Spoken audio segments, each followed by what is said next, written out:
สบายดีพ่อพี่น้องฝั่งลาวและสวัสดีพ่อพี่น้องฝั่งไทยและก็ต่างประเทศนำเด้อสำหรับคลิปนี้บ่าวพรก็ได้มาอยู่ที่ครอบครัวแม่ลูกห่าพ่อลูกห่านะพี่น้องก็คือสำหรับคลิปนี้ก็สิได้มาอัปเดตวิถีชีวิตทางครอบครัวเพิ่นคือเก่านะพี่น้องซึ่งเมื่อวานเนี่ยก็ทำการซื้อที่ดินเป็นที่เรียบร้อยเนาะซึ่งขนาดเนื้อที่ดินของเพิ่นก็คือความยาว50กว่าเมตรและความกว้างนี่20กว่าเมตรนะพี่น้องก็ทำการซื้อเรียบร้อยนะพี่น้องในราคา20 ล้านเนาะจังได้ก็ขอบคุณทางผู้ใจดีท่านนั่นหลายนะพี่น้องที่เมตตาช่วยเหลือครอบครัวพ่อลูกห่าแม่ลูกห่าในครั้งนี้เนาะแล้วก็ขอบคุณทุกท่านอะไรนะพี่น้องที่เคยช่วยเหลือที่เคยยื่นมือเข้ามาช่วยครอบครัวพ่อลูกห่าแม่ลูกห่าเนาะซึ่งมามื้อนี้บ่พรก็สิได้ไปถามความรู้สึกเพิ่นอีกครั้งนะพี่น้องหลังจากมีที่ดินที่ดอนเป็นของตัวเองความรู้สึกจังใดเนาะหลังจากนั้นบ่พรก็สิได้ถามเพิ่นว่ามีที่ดินแล้วในอนาคตเพิ่นสิเฮ็ดอีหยังสิปลูกฝังอีหยังนะพี่น้องแล้วก็เรื่องรถอีแตนเพิ่นก็บ่พรได้แวะถามสร้างบางอย่างนะพี่น้องเพิ่นก็บอกว่าตอนแรงเพิ่นว่ายังคาสมแปลงอีกเจ้าอื่นเนาะก็มีแต่ว่าตอนแรงนะพี่น้องจังได้ก็ได้สอบแน่นอนเนาะมามื้อนี้ก็นี่แหละสิมาอัปเดตทางครอบครัวเพิ่นนะพี่น้องว่าเพิ่นเฮ็ดอีหยังตกกล้าบ่หรือจังไดเนาะนั่นเด้พ่อลุงหาเพิ่นก็มาพอดีสบายดีมื้อนี้ทางครอบครัวเจ้าเฮ็ดอีหยังอ้ายบัวตะกาโอ้บัวตะกานี่โดยแต่อันนี้เพิ่นแบ่งให้เฮ็ดบ่โดย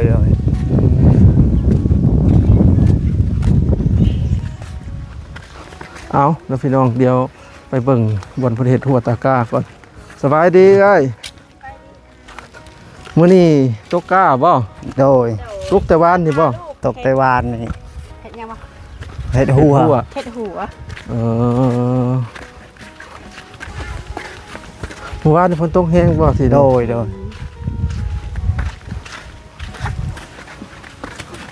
วานมื้อใดนี่วานเมื่อวานนี่เลยโดยพอยุดแล้วก็เลยวานกาพาลูกเฮ็ดวานกาสบายดีน้องศรีพระจันทร์สิเอายังขังบัดนี้อันนี้เอาอันนั้นไม้กับบ่มีพะแยงไว้นะก็เฮ็ดพะแยงคือเพิ่นยังว่าพะแยงเนาะแต่ก็ใช้เงินซื้ออีกโดยสิหาไม้บ่หาไม้มัดเอาแบบนั้นเป็นหาววันตาเดียวนี่แหละว่าตาเดียวนี่แหละหน้าบริลายเนาะโดยวันตาเดียวนี่ก็คืออันนั้นเป็นดินของเพิ่นเองนะพี่น้องอันนี้ก็คือเขาจะแบ่งให้เฮ็ดจักให้เขาแบ่งให้เฮ็ดนี่ประมาณไสประมาณ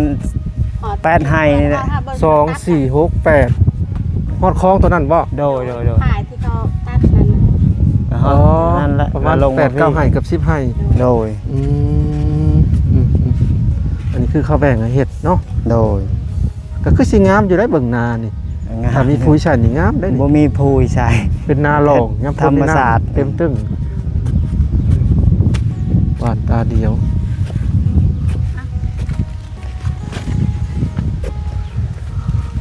เอาหัวมัดโดยเอาไม้มัดไว้สิเนาะโดย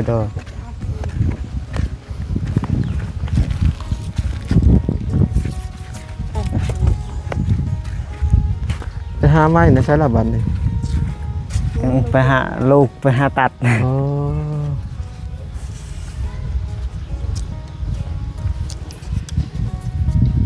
เขาว่ามีอันแย่งเคียวจังว่าโดยอันนี้บ่มีก็เฮ็ดไปสิเอาเนาะโดยก็คือประมาณ8 9ให้นะพี่น้องจากนั้นมาแหละเขาแบ่งให้เพิ่นเฮ็ดแล้วก็ดินของเพิ่นเอง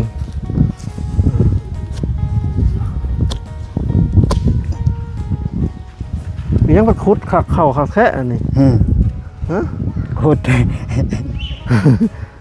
บ่ได้มันก็เจือนได้อันนี้บ่ได้ประโยชน์แต่จะซ่อมคันนี่ได้จริงๆแล้วจะต้องให้มีตีนคันน้ำอันนั้นแล้วมันบ่อยากอยู่มันเจือน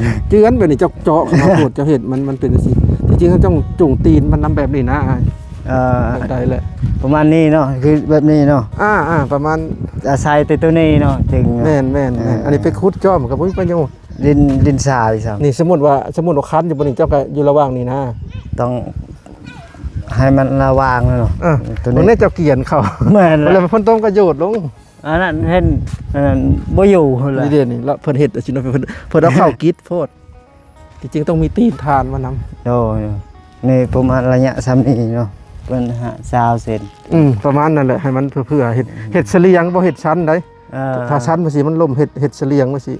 ซ่อมคันก็จะอื่นซ่อมคันแทนาค่อยเห็นอยู่เจ้าเห็ดแทน่ะป้าคือเจาะคักๆแท้ อะไรมันก็ล่ม แม่นละ ไปรอเบิ่งวันที่เจ้าเห็ดนา2 4 5 6 7 8ให้นี่ละมั้งแม่นบ่ พูดถึงมันตนาถาดตัวน่ะนี่ดินทรายมันบ่อยากเป็นปานใด ฮอดใช้ล่ะฮอดบ่ก็จะบักต้นไม้นะ โดย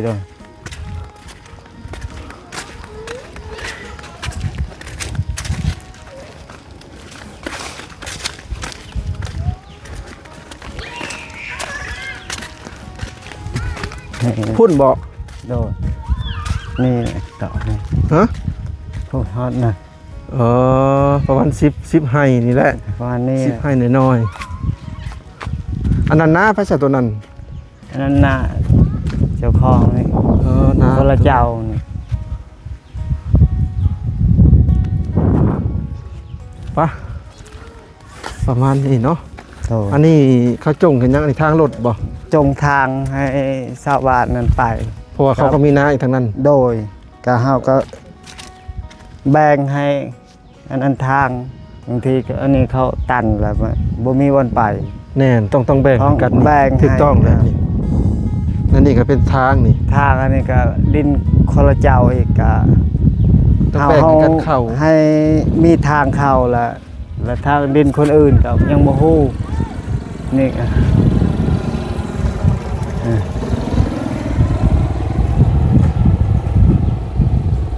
ไอ้แก้วรับมาทหารกล้วยไม้จุ่งทางให้ โดย นะฮันบ่อยากตรงไปได้ฮะ แม่นละ ตรง ก็สิออกเอง ยังเขาอีก มัน ดี แค่ จุ่งทางกันเข้า โดยก็ ถ้าสิ เฮา ไป ก็ ตันบางคนบ่ได้เอื้อเผื่อแผ่กันตันเบิดเห็นห ตัน น้าตัวเอง เขาว่าโอ้เขาอันนั้นขอไปนะเขาว่าก็ จริงๆจุ่งให้กันโลด จง ดำซ้ำ ให้ เมตร มานั้นบ่คิดเงินบ่คิดอิหยังดอกอยู่นำกัน มี เอา ทาง ก็บ่ ทางเข้าทุกซอกทุกมุมนะมันดี โดย อันนี้ยังจากแวบแล้วนี่จริงๆมันต้องตรงมันสิ อันนั้นยังสิแปลงใหม่ อืม ยังสิแปลงนี่เฮานี่ จุ่งทางขนาด3 เมตร ยังมัน โอ้ แค หน้า บ เพิ่นนี่ เฮา พูด ก็อาศัยว่าอันนั้นมันแคบนี่เฮาสิเล็งนี่หาหลักนี่ เล่นเป็นให้เป็นเที่ยวนะบางคนใจดำไหม ก็แม่นแหละ คนเที่ยว เฮาบ่คิดแบบนั้นดอกเฮา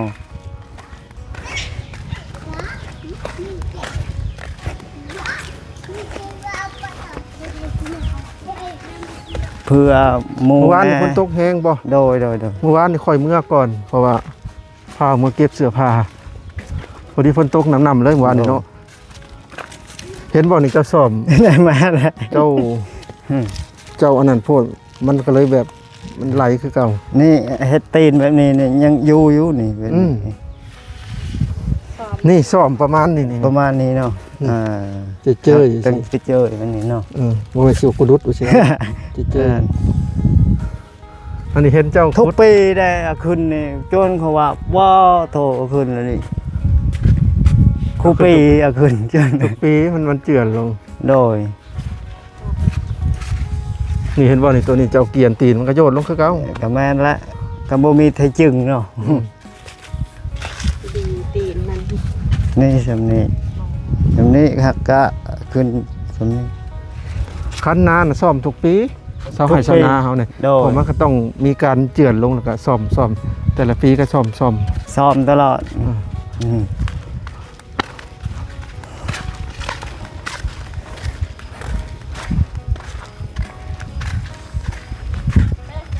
ยัง อันนั้น สิ พลาด ยังสิแปลงไม้มืดแล้วนี่ นี่มันกุดจิตมาละงัวบ่สน งัวนั่นแล้วเกี่ยวเข้าแล้วไปป่านแล้วงัวสนหมดเอ้ขึ้นคือว่านั้น อันนี้อีกเจ้าหนึงบ่ตัวนี้ ก็ของน้องผู้คายให้นี่แหละเราของเรานี่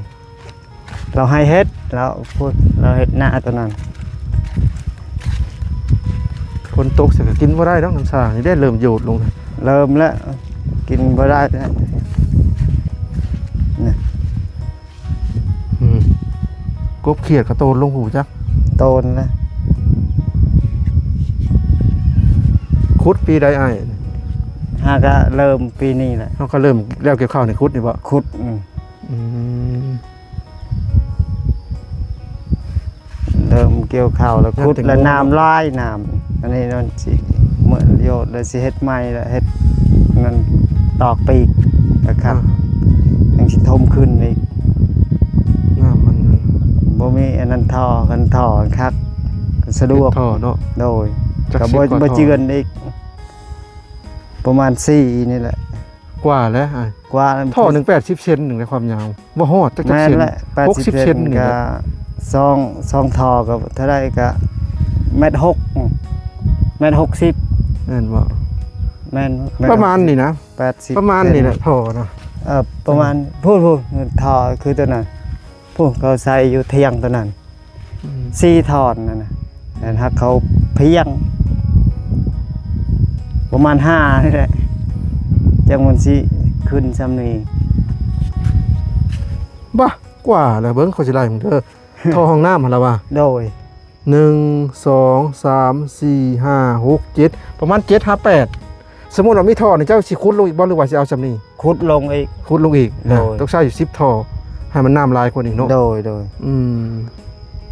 คันว่าขุดลงอีกสะดวกแล้วบัดนี้ของน้ำมัน ขุดลงอีกจาก2 5 3เมตร โดย ก็ถือว่าใช้น้ำสะดวก สะดวก ใส่ท่อก็ดินจะบ่โยดเนาะ ประโยชน์คืออันนี้เขาทม เข้าใจ แล้ว บ่พี่น้องคำบ่โยด เนี่ย หรือว่าบ่ให้ดินเจือนลงหั่นน่ะ แม่นละ เนาะ ก็ว่ากันเจือนกับแม่นโซน ตรงนี้ประเทศบันไดลงพุ่น มื่อคนแถวนี้ก็กินอยู่นี่แหละจน ยามแรงหั่นได้ โดย เออเนื้อที่ดินนี่ก็คือ50เท่าไหร่ก็ 57 ความยาว57ความกว้าง25 25 ในราคา20ล้านให้นานี่แม่นเบิดแล้วก็เลยให้นานี่ไปอีก โดย เพียงเนาะบนนี่ โดย เข้าก็สิงามอยู่เนาะช่างคนกลางยังบ่ว่างพี่น้อง บ่ เอ้ย ว่า สมรถอีแตนนะเจ้าก็ได้ โดย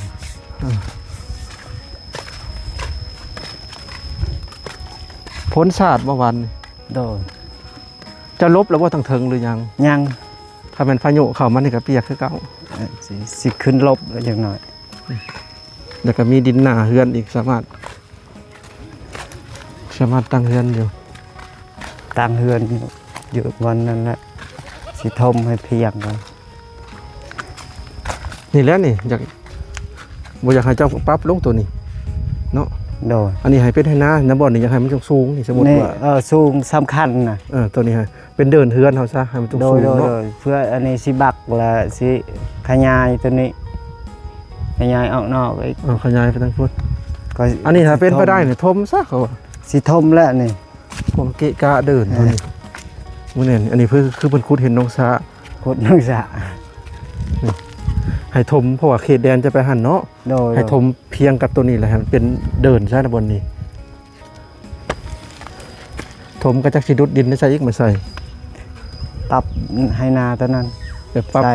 ใส่เอาดินให้นาของเจ้าเนาะ โดย แล้วปรับให้เขาแล้วก็เทยๆมันก็ได้อยู่ ได้แต่นี่มันนูนๆเลย ว่าทันมันนูนอยู่แม่นอยู่ พูดตัวนั้นสิคอดินเขาตัวนั้นที่ทูลงมาพี่ เออ พูดมันนูนเลย ตรงนี้นี่มันบ่ได้แน่นได้นี่ แม่นละ มันเหี่ยวๆเรียวๆขึ้นทมเนาะ ทม ถ้าว่า แล้ว มีเงินทมบ่เลยเดี๋ยวนี้หันเป็นเดินเพียงนั่นนี่ก็เพียงนั่นนี่ก็รูปซะเป็นไหนาสิ และยามแรงสิปลูกผักนี่นี่ สิเฮ็ดสวนนั่น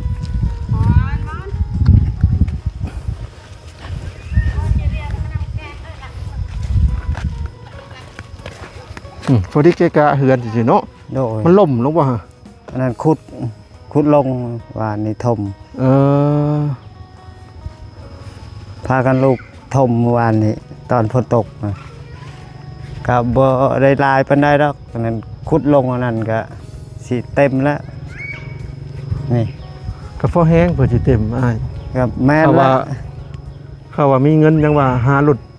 โด ร ย ถไทยใหญ่เพิ่นเนาะ โดยโดย มาเทยประมาณล้านถึง2ล้าน แล้วก็ปรับตัวนั้นเพียงกันคักอยู่เกะกะเดินเฮือนอยู่นี่พี่น้อง อืม มันเป็นคุม ก็ดินเข้านี่ถูลงนี่ก็ ทูจังนี่เนาะ โดย แต่ว่าทางเที่ยวเจ้าน่ะบ่ทันบ่ป้าไปเบิ่ง ทักอันนี้แหละสิให้เขาจงให้อยู่ทางนี่ จุ่งจัก3เมตรซะ โดย นี่แหละนี่จุ่งนี่แหละตามคันแทนาตัวนี้เลย นี่ตามตัวนี้ นี่เนาะ ให้เขาจงประมาณนี้วันนี้ อันนี้ดินเจ้าอื่นบ่ เจ้าอื่น เออเจ้าต้องคอแต่ตอนแรกๆได้ต่อไปนี่ยากๆได้ โดย นี่ให้จุ่งประมาณจักจุ่งให้จัก3เมตรออกหนทางนี่ โดย เนาะ ทมขึ้นอีก เออ อันนี้หานาเจ้าได้ตัวนี้บ้านได้ กับคนในบ้านนี่ แต่เจะต้องคอออกทาง โดย เนี่ย โดย สมมุติเพิ่นบ่ให้ก็สิได้เที่ยวแต่รถจักรเดี๋ยวนี้ได้ออกคันนาเท่านี้ บอกว่าแล้วว่าบ่จงให้เนาะ เออ สมมติเฮาเขายังจงให้เขาอีกตัวนั้นก็ดิ้นนันนาบ่าวนั่นก็ อ่า เขายังจงให้อีกคันบ่จงเสียได้รถเขาอันนั้นสิเขาให้นาให้อันนั้นก็บ่ว่าบ่จงให้แต่ก็บ่จงละ จงอยู่ดอก เขาจงอยู่แล้ว แถวนี้มีต้นพร้าวแสดงว่าตะกี้แต่ก่อนมีเฮือนคนมันนี่ มีอยู่นี่ อยู่วงนี้บ่ โดย สมัยก่อนนะ โดยก็มีแต่ในหันหลังนึงพูดอยู่แถวห่มกกม่วงนั่น โอ้ ก็ ห่มม่วงต้นรักหนึง โดย คล้ายๆเพิ่นตั้ง หน้า บ้ อยู่นี่ตะกี้แหละเขาย้ายมาที่บ้านท่านก็มาตั้งเฮ็ดเฮือนสมมุติก็ว่าอันนั้นละสำว่าหน้าอยู่พี่แต่บ้านน่ะ เบิ่ง ส ต้น มัย พ ตะ ร้าว กี้ก็ทางอยู่นี่คันนี้ลัดอันนี้ตะกี้บ่มีทางบนทางดินแดงนะมันเป็นดงเป็นป่าหมดก็ เบิ่งต้นพร้าวนี่มีคนมาอยู่สมัยก่อน โดย อันนี้บ่แม่น5-60 ปีแล้วบ่นี่นะ ประมาณนั้นแหละ เบิ่งนี่นะลักษณะตั้งแต่รุ่นปู่จ้าตายาย โดย แล้วก็มีต้นม่วงนี่ต้นพร้าวก็จะใหญ่บ่แม่นทำมันง่ายๆอยู่เนาะต้นพร้าวที่เขาปลูกธรรมชาติโคตรนานใหญ่ แม่นแหละ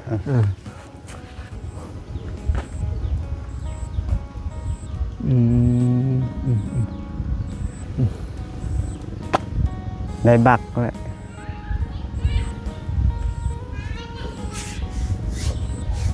ไฟโซลาร์เซลล์หันได้มี3ดอกพุ่นน่ะ โดย ซื้อใหม่หรือเปล่า โดย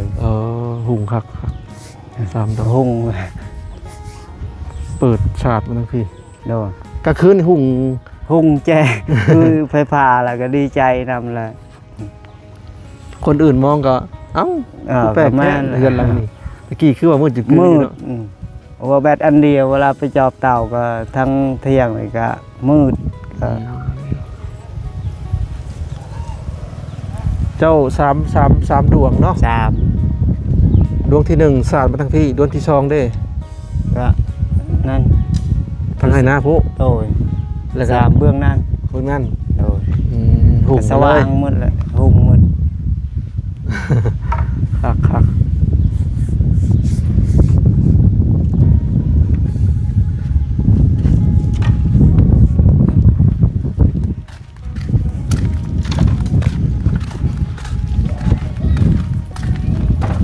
เพิ่นก็ยังวุ่นวายกับเห็ดอันตาก้า โดย บัดเพิ่นอันแล้วตะกงตะก้าเห็ดหัวแล้วเพิ่นก็นี่แหละ สิเกาะอันนี้ เพิ่นก็สิทำการเตรียม เกาะยังห้องหนึง ตัดแล้วบ่ฮะขึ้นไปตัดแล้วนะ โดย ฮะ โตะปลายสังกะสีว่ะ อ่า บ่ก็บ่ได้ตัด โอ้แต่ตัวนั้นมันเลยไปซื่อ โดย ๆแต่ตัวนี้พอดีกัน พอดี อ๋อ แล้วตอนนั้นสิอันนั้น คล้ายๆซากเฮือนบ่ตรงกัน บ่ตรง แต่เพิ่นเอาตัวนี้ซากตัวนี้ตรงอ๋อเข้าใจละเพิ่นเอาหัวไปเฮ็ดตะกร้าข้างตะกร้าก็แล้วนั่นแล้วนี่ก็สิก็ เฮ็ดแต่ละขั้นตอน เฮ็ดแต่ขั้นตอน พาลง มีแต่ว่าเฮ็ดตัวนี้ก่อนแหละเนาะ โดยตัวลบก่อนหรือว่านั่น ตัวลบ เกาะ แล้วก็ตัวเกาะกระเทิบนี่แหละ โดย เพราะว่ายันฝนตกเด้ แม่นล่ะสิมือ ส่วน นี้ เตาก็ สิใส่ผ้าแทบนี่แหละใส่เบื้องนั้นก่อน ส่วนเตาก็จูดแหละเตาหนึงเนาะ โดย เตาหนึงก็ยังบ่ทันมีพื้น บ่ทันตัดพื้น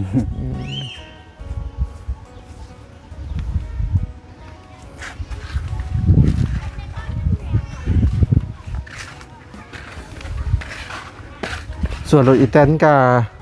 ทางสร้างก็ยังบ่ว่างพี่น้องเอ้ย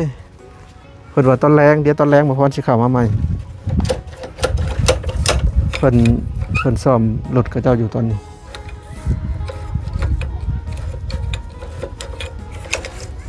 งบ 3,000 บาทรถอีแตนถ้าว่าจังได๋ก็สิแจ้งไปในคลิปอีกครั้งครับพี่น้อง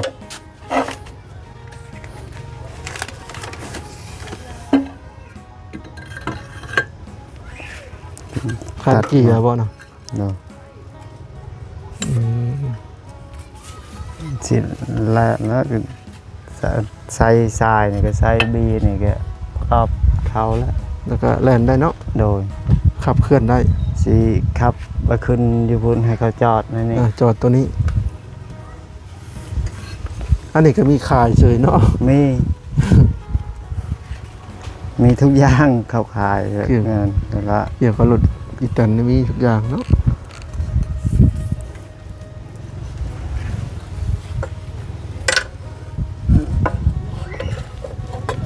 เอาละอ้ายสำหรับคลิปนี้ข่อยสิขอตัวลำลาเด้อ โดย สำหรับคลิปนี้ก็บ่มีหยังหลายได้มาอัปเดต โดย ครอบครัวเจ้าหั่นแหละเนาะ โดย ตอนนี้ก็ตกก้าเฮ็ดหัวตาก้า โดย แล้วก็เรื่องรถอีแตนเพิ่นว่าสร้างเพิ่นบอกว่ามื้อแรงเด้อ โดย ตอนเย็นๆแต่บ่ฮู้ว่าเพิ่นสิว่างอีกต่อหรือบ่เนาะจังได๋บ่พรก็ยังให้สิบอกเพิ่นให้เร่งๆให้หั่นแหละเนาะ โดย เอาไปก่อนอ้ายสบายดี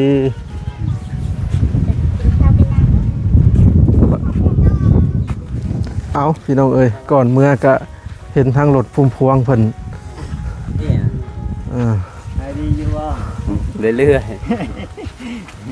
ช่วงนี้เริ่มขายดีบ่หรือว่ายังคือเก่า ๆก็พอได้อยู่นะ บ่ได้อยู่ส่วนนั้นย่ำหน้าบ่ได้หลายกว่า ช่วงนี้นะ ใกล้แล้วเนาะใกล้ละเอายังแม่ลูกห่า